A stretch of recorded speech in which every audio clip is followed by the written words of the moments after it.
Bienvenue sur CMF TV en plein cœur du Salon des maires de Tarbes. Nous sommes avec le président du Sénat, M. Gérard Larcher. Bonjour. Bonjour. Très heureux de vous accueillir quelques instants. Tout se passe bien, ça va? Écoutez, d'abord, moi je suis venu à l'invitation de mes deux collègues sénatrices et notamment de ma collègue qui préside l'association des maires de Haute-Pyrénées pour une journée qui doit être un moment d'échange, Oui. de partage. Et c'est important parce que les élus ont besoin de se retrouver, de partager, d'échanger.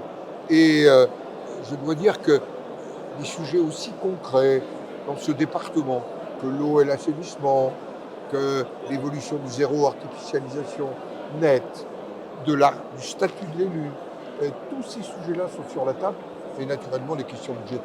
Alors vous avez dit tout à l'heure que vous avez des réflexes de maire, parce que vous avez été maire de Rambouillet. Vous avez évoqué ça. C'est quoi ces réflexes de maire que vous arrivez à activer en fait? D'abord de dire le caractère essentiel de chaque maire.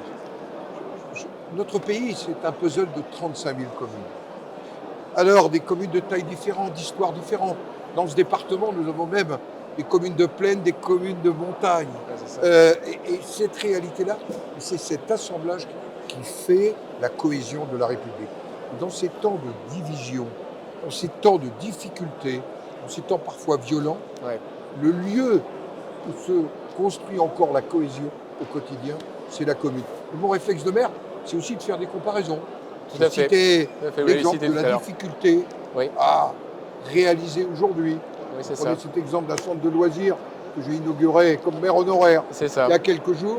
Je me disais, à l'époque où j'étais maire, c'est pas il y a si longtemps que ça, il nous fallait 2 fois moins de temps. Et 2 fois moins de temps, non pas à cause du génie du maire, mais parce que tout simplement le Code général des collectivités territoriales ne s'était pas multiplié par quasiment 3 en 2 décennies. Alors vous, en tant que président du Sénat, vous avez, on le sent, en tout cas dans ce que vous avez dit, besoin de cette proximité. Et on sent que c'est important pour vous. D'abord, j'ai besoin de la proximité avec les 347 autres sénateurs. Voilà. Et ma première proximité, c'est d'être aussi à leur côté dans leur territoire. Mais d'être aussi aux côtés des présidents de conseils départementaux, aux côtés des présidents et vice-présidents de conseils régionaux.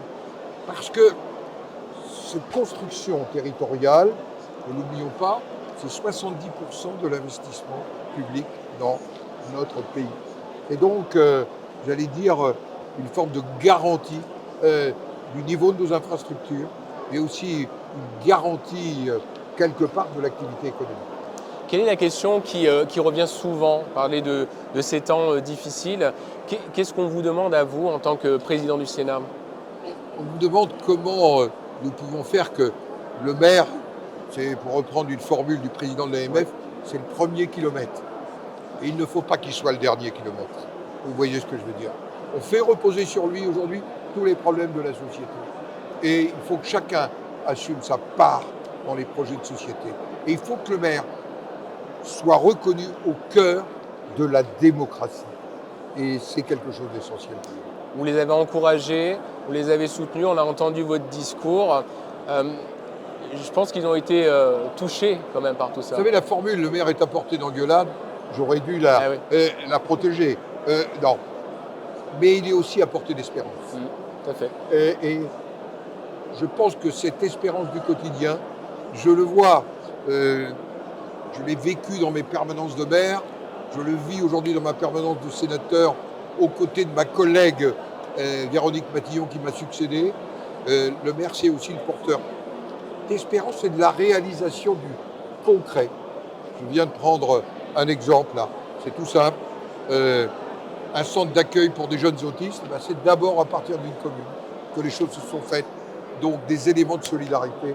Voilà un exemple que je porte comme quelque chose de fort. Donc le maire, c'est aussi l'espérance. Alors nous, on a voulu justement lancer cette chaîne-là il y a quelques mois en arrière pour les maires, pour aussi leur donner la parole. Qu'est-ce que vous pensez d'une chaîne Je pense que c'est important. Pardonnez-moi, nous Allez-y. vivons aujourd'hui le passage de la chaîne parlementaire sur le canal 8. Oui, c'est vrai.